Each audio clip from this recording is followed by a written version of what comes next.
kuna watu wako game time kwa sababu ya kipengele. Au sio? Yeah. Hamna Weekend hii tu pia.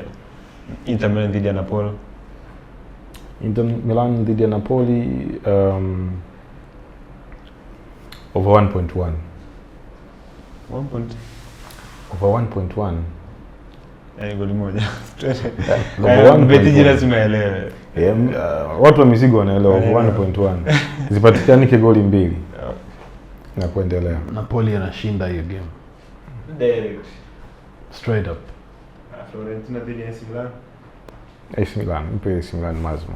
AC Milan anachukua mali hiyo. Ukiwa muoga basi weka magoli. Bayern Munich dhidi ya Wolfsburg. Hivi ni mkeka Bayern anashinda.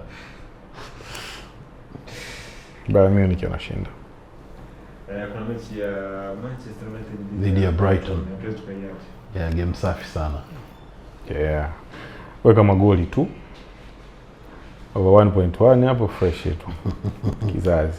Hapo mpatie Brighton anashinda. Kama aliamini au hajamini. Watafungana tu sana, mimi najua sio Tottenham dhidi ya Aston Villa. Thomas Frank ana wakati mgumu sana, and pamoja na wakati mgumu wake nafikiri Aston Villa atapumzisha kikosi. Kwa hiyo mimi nampa Spurs ushindi. Okay. Yeye bwana mimi naipa magoli tu tena over 1.1 basi. Okay, bwana mimi nampa Aston Villa. Nampa mechi ya Manchester United dhidi ya Brighton, mpe Brighton goli moja. Mechi ya Bayern dhidi ya Wolfsburg over 2.5. Mechi ya Napoli dhidi ya Inter Milan lazima apate goli kwenye huo mchezo. Lakini AC Milan dhidi ya Fiorentina, mpe AC Milan moja kwa moja, weka kibunda. Weekend yako safi kabisa.